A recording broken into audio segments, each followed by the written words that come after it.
Hoje eu vou fazer uma pregação totalmente diferente do qual eu fiz nos últimos 5 anos.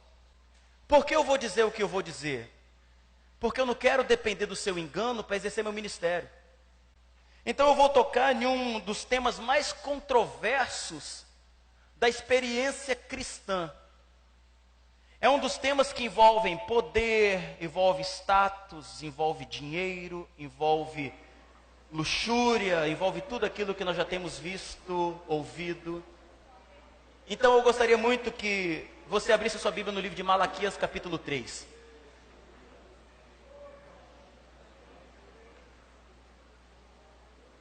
Eu vou com os irmãos, sem usar nenhum outro argumento a não ser a própria Bíblia, para que os irmãos aprendam e nunca mais sejam enganados. O meu compromisso é com a verdade, irmãos. Eu sou um homem do Evangelho, eu não sou um homem do Ministério Vida. Quem está aqui pela primeira, segunda vez já sabe, ou quem não sabe, eu não sou assalariado aqui, eu não recebo nada. Ninguém que está aqui, tudo isso está limpinho, arrumado, essa galera, todo mundo aqui é voluntário, eu não estou fazendo nada ao meu favor, eu não ganho nada às custas disso.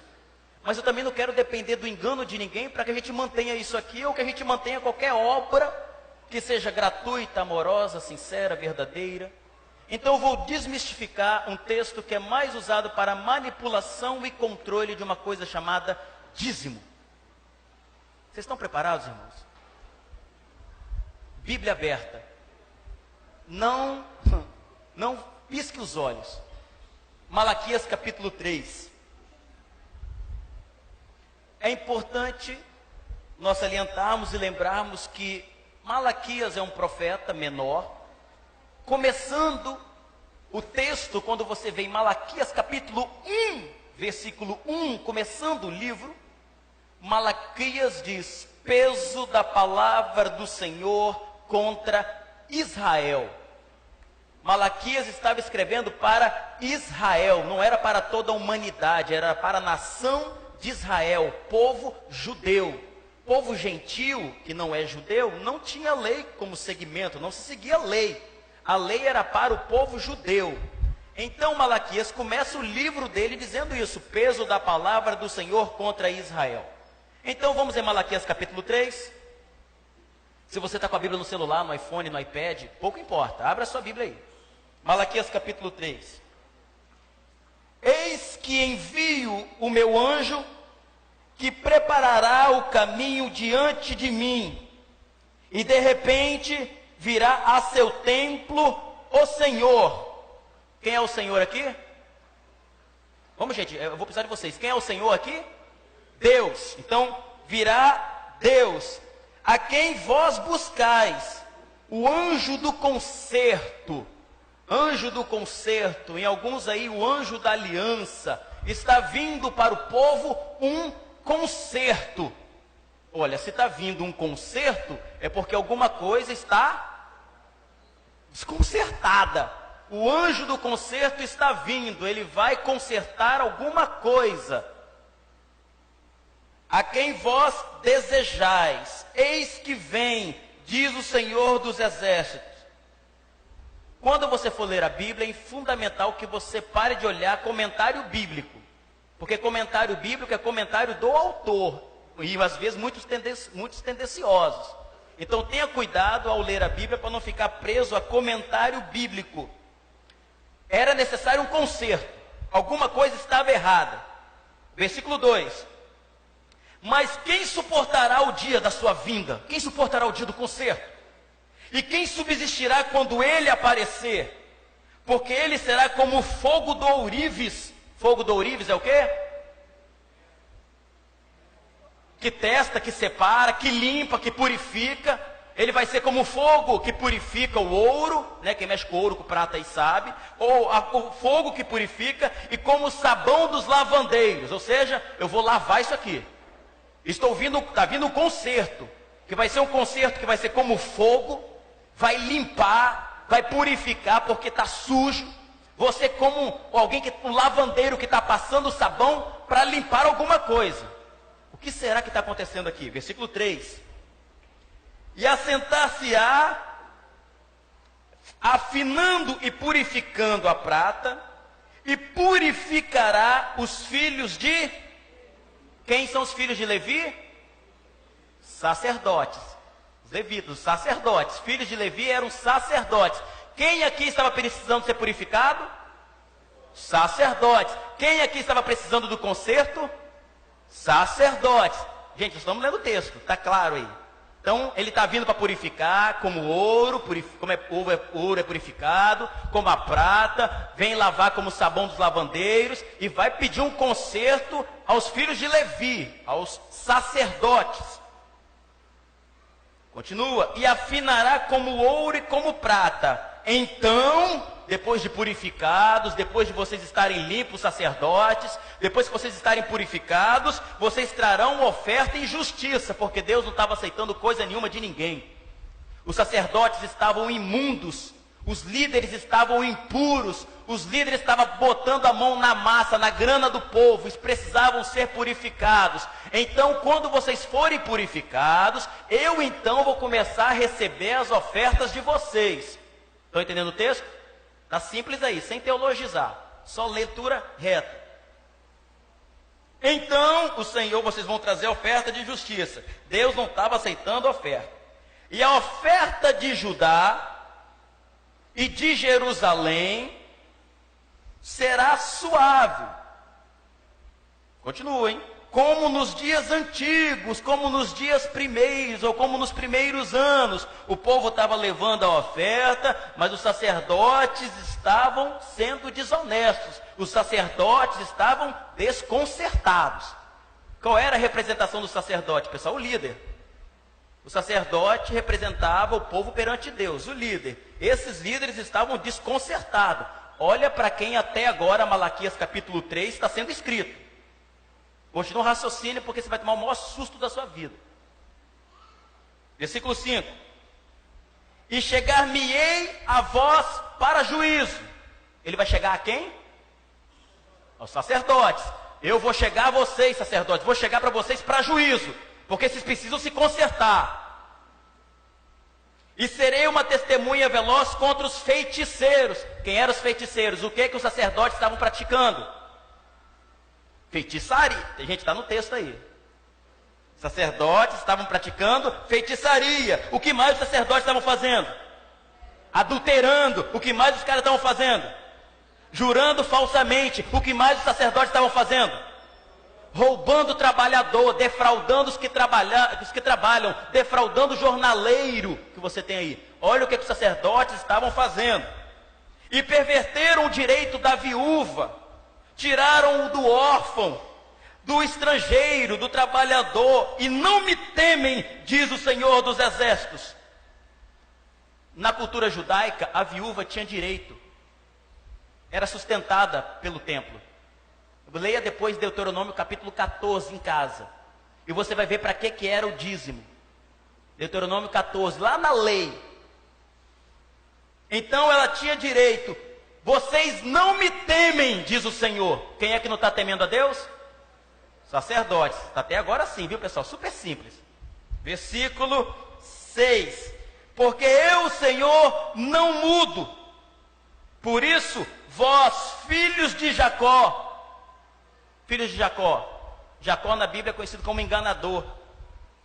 Vós, filhos de Jacó. É importante lembrar sempre que quando fala filhos de Israel, é toda a nação de Israel. Quando fala filho de Jacó, está falando dos sacerdotes.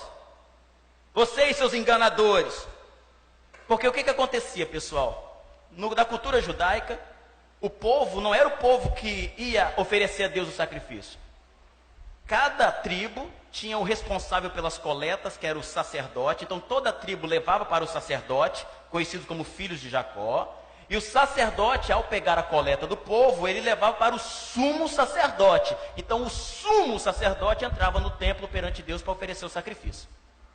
Então os filhos de Jacó aqui eram os responsáveis pela coleta do povo. Estão entendendo aí o texto? Ok? Continua, versículo 7. Desde os dias dos vossos pais, vocês se desviaram dos meus estatutos e não os guardastes. Quem estava se desviando dos estatutos, pessoal? Sacerdotes. Até agora não mudou nada.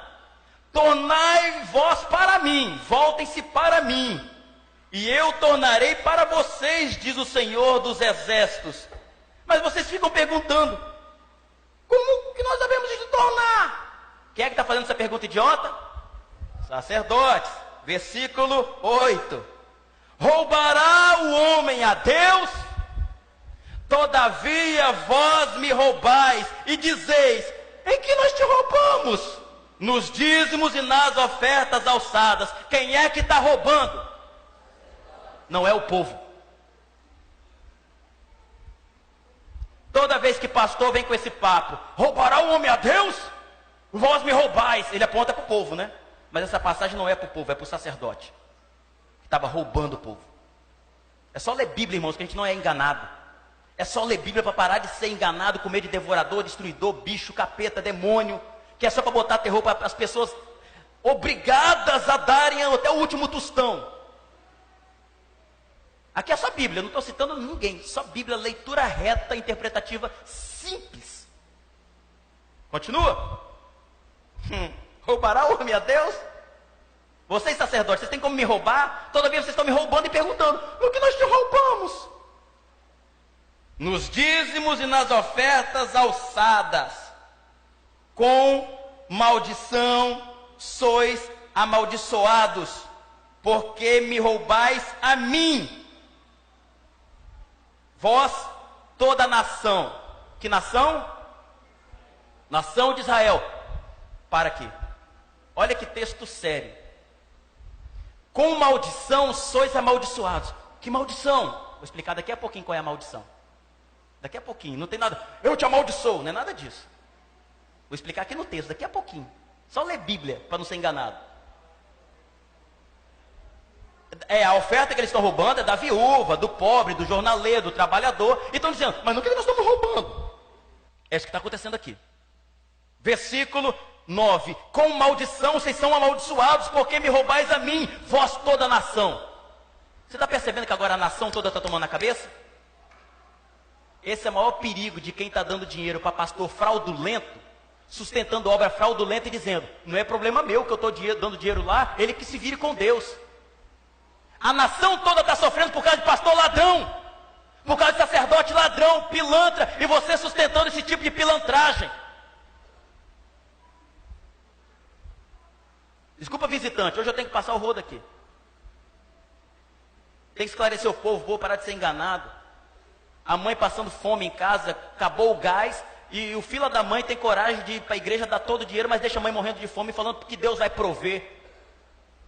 Nunca leu a Bíblia, o que 1 Timóteo 5,8 diz? Se alguém não cuida dos seus, e principalmente do da sua família, negou a fé, e é pior que um infiel. Aí fica dando dinheiro para o pastor ficar andando com um carro luxuoso, pagar viagem para tudo quanto é lugar, manter prédios luxuosos, templos milionários, e a pobre e a viúva, o estrangeiro pobre está morrendo de fome. Que igreja é essa? Deus que nos livre dessa porcaria aqui. E o povo morrendo de medo por causa dessa passagem, e essa passagem é para o sacerdote, não é para o povo. Aprenda a Bíblia, igreja, para não ser enganado. Com maldição, lembra essa palavrinha, com maldição sois amaldiçoados, que eu vou explicar daqui a pouquinho. Versículo 10. Todo mundo estava sofrendo por causa de pastor ladrão, hein? Cuidado aí, hein, pessoal. Capítulo 10. Trazei todos os dízimos. Trazei todos os dízimos. Ué, não é o dinheiro, não? Não era dinheiro, irmãos. Lê Deuteronômio 14. Hortelã, coentro, cominho, fruto da terra, dos animais, não era dinheiro. Dízimos. Trazei todos os, está no plural. Não é trazei o seu dinheiro. Você vai ler Deuteronômio 14, vai ver lá que você só trocava em dinheiro quando você tinha muita coisa para levar ao templo e a viagem era longa. Então você pegava aquilo, trocava em dinheiro, onde Deus mandava você parava, comprava tudo o que quisesse, chamava quem quisesse e comeriam ali, bebida forte, vinho. Lembra que ler a Bíblia? Trazei todos os dízimos, tudo que a terra produzia, a casa do tesouro, para que haja mantimento na minha casa. Por quê? Porque a viúva precisava comer, o pobre precisava comer, o órfão precisava comer, precisava de abrigo, o estrangeiro, o trabalhador precisava, os que dependiam do templo precisavam daquilo. Trazei toda essa comida, trazei todos esses mantimentos à casa do tesouro, para que haja mantimento na minha casa. Depois fazei prova de mim, diz o Senhor dos Exércitos, se eu não vos abrir a janela dos céus, e não derramar sobre vós uma bênção, que dela tal vos advenha maior abastança. O que era as janelas dos céus? Alguém respondeu aí? Chuva. A gente não canta, faz chover, abra as comportas. É chuva. O povo estava morrendo de seca. Com maldição sois amaldiçoados. Qual era a maldição? Não caía chuva. A colheita, a plantação do povo estava morrendo. O povo estava sendo amaldiçoado por falta de chuva. Então se vocês voltarem a fazer isso, eu vou abrir a janela dos céus e vai derramar chuva sobre vocês. Vai vir chuva sobre a terra.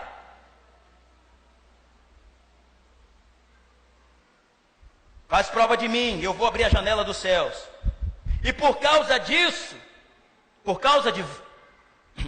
e por causa de vós, repreenderei o devorador. Aí, agora aqui, ó, olha o demônio. Vou repreender o devorador. Pessoal, você sabe o que é devorador? É o que comia a colheita do povo. Sabe o que era o devorador? Um gafanhoto. Não é demônio. É que esse pessoal fica fazendo curso de batalha espiritual aí, inventando demônio em cachorro, em gato, falando que cachorro vê demônio em preto e branco, todo tipo de maluquice possível. E esse gafanhoto bíblico virou um demônio. Mas como assim? Porque na minha igreja eu aprendi que tem um demônio devorador, destruidor, migrador e cortador. São 4 espécies de demônio que vai no dízimo. Quando a gente não dizima, ele come. Abra a sua Bíblia, deixa a Bíblia aberta aí, e dá umas 2 palhinhas para trás, vai lá em Joel. Joel capítulo 1. Olha Joel. Depois do livro de Oséias, Joel. Depois de Oséias, Joel. Meu Deus do céu, Bíblia na cara da gente, a gente pagando tora. Joel capítulo 1, versículo 4. Olha os tipos de gafanhotos, os tipos de demônios que as pessoas dizem que é, para quem não dizima. Joel 1, 4. O que ficou da lagarta, eles chamam de cortador, o comeu o gafanhoto. Esse gafanhoto é o migrador. E o que ficou do gafanhoto, o comeu a locusta, que é outro tipo de gafanhoto. Esse é locusta aqui, é o devorador. E o que ficou da locusta, o comeu o pulgão. O pulgão, outra espécie de gafanhoto, conhecido como destruidor.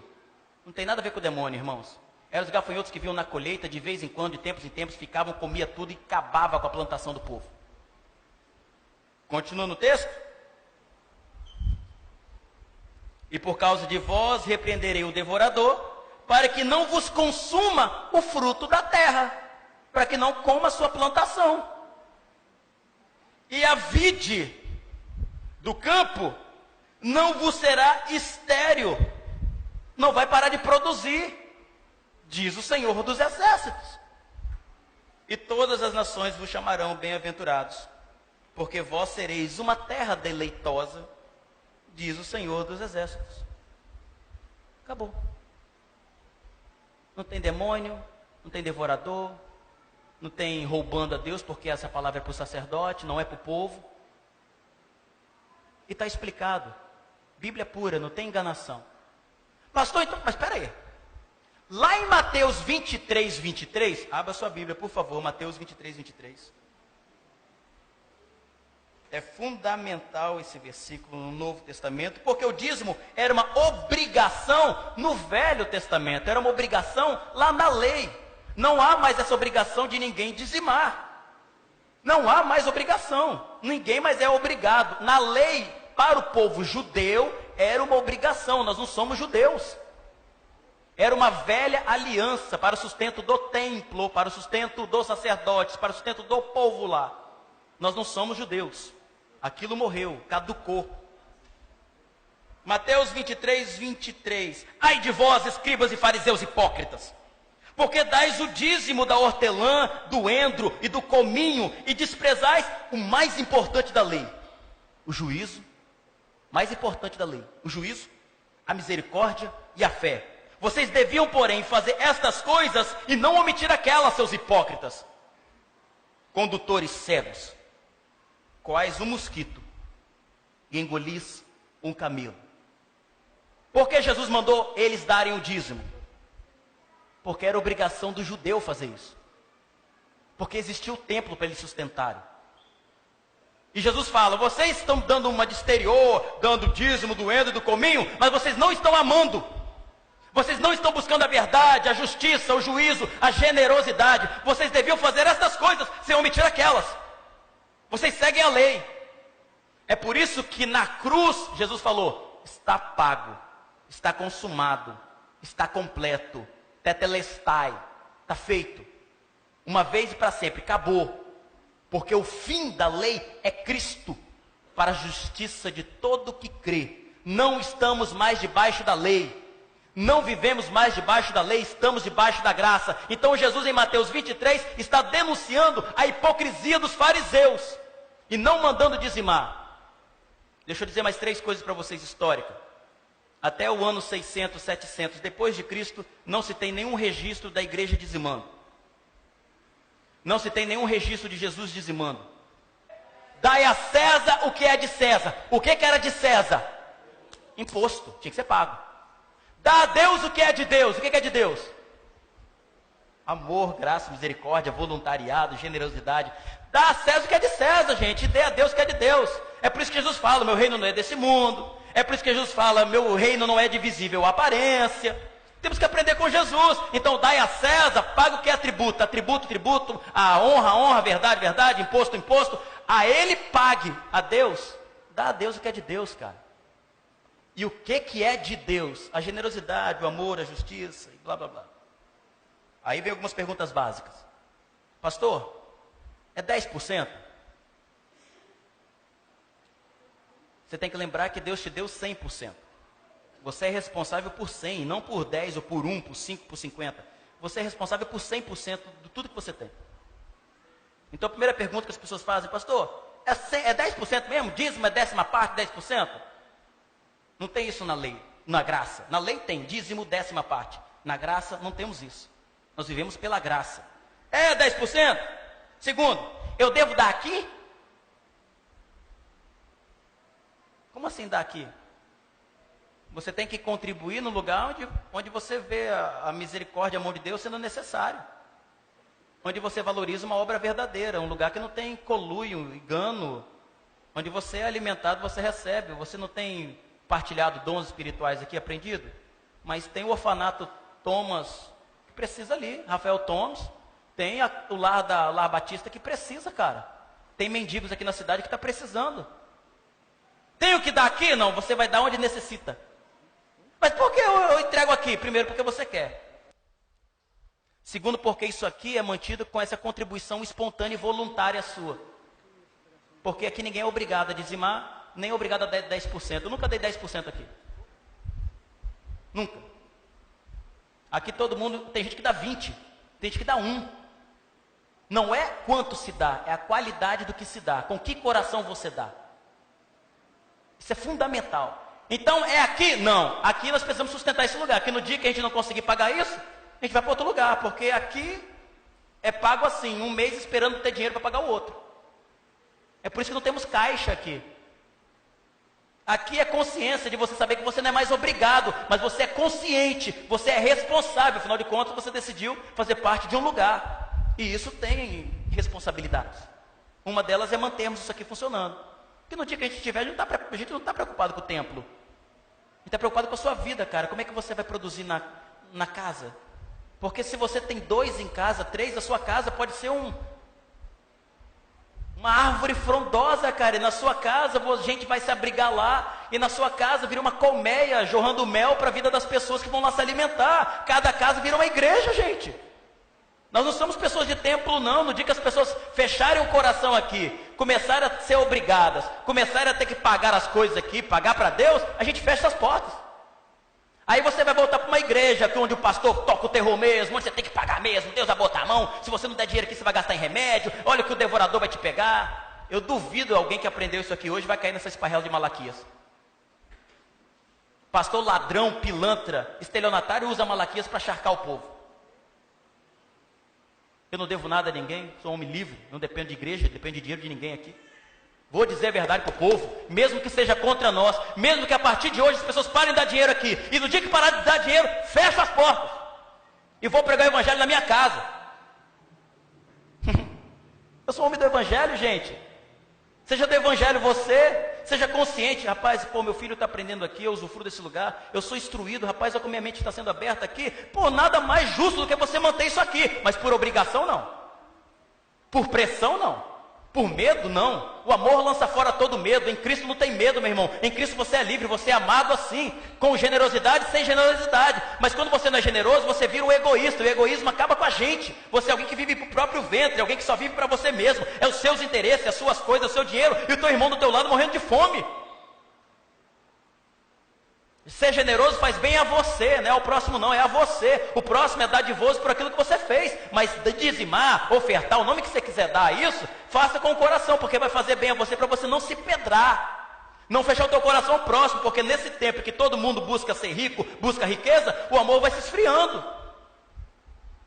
A gente passa por alguém, a gente se escandaliza quando vê uma foto pelada na internet, mas não escandaliza com a fome no mundo. A gente se escandaliza com determinada frase na internet, mas não escandaliza com o mendigo que fica todo dia debaixo do viaduto, ali no Danúbio. Nós estamos invertendo os valores das coisas, gente. A última pergunta que me fazem: pastor, eu devo pagar o dízimo atrasado? Mês passado eu não paguei, não sei nem como é que você chama isso. Mês passado eu não paguei. Eu vou te falar, isso aqui é clube? Você está pagando mensalidade de clube? E tem pastor que fala isso, meu irmão. Percebi aqui na sua fichinha, vi aqui, meu irmão, qual aconteceu o mês passado com você, meu querido? Que eu gostei aqui, que eu não estou vendo seu nome aqui. Sai fora, foge desse lugar. Foge, meu irmão, é hipocrisia pura, foge disso, seja liberto. Você tem que falar, isso aqui é clube, é dádiva, é coração entregue. Para todas as perguntas que eu perguntei, é 10%, devo dar aqui, tem que pagar atrasado? A resposta é não. Para com isso, meu irmão. Deus não nos abençoa por aquilo que damos, Deus nos abençoa por aquilo que Ele é. Porque Ele é Deus, é Pai, não é por aquilo que você deu, não. Isso é barganha com Deus, não barganhe com Deus. Quem barganha com Deus está querendo comprar a Deus. Dá por medo, dá por pressão, não dá por consciência, não dá por amor, não dá por bondade, não dá por misericórdia, dá porque é pressionado. Vamos fugir disso, meu irmão. Vamos aprender Bíblia, vamos parar de brincadeira. Evangelho não é brincadeira, não é para menino, é coisa séria, é para gente séria, mas para gente livre. Eu não vou me contentar enquanto não tornar o povo aqui livre. Livre da manipulação e controle humano, de gente que só quer status, poder, ver qual igreja tem o maior, qual igreja tem aquilo mais roxo, qual igreja que tem mais poder, qual igreja tem mais carro, tem mais luxo. Não! É qual igreja que ama mais, qual a igreja que oferece o coração para o próximo mais, qual a igreja que tem mais verdade, qual a igreja que prega a justiça. A injustiça foi denunciada por Jesus no ministério dele inteiro. A minha oração nessa noite, desculpa visitantes que vieram, mas eu sei que essa palavra também pode ter esclarecido vocês. Mas é importantíssimo nesse momento de decisão que a gente aprenda a amar a Deus com responsabilidade.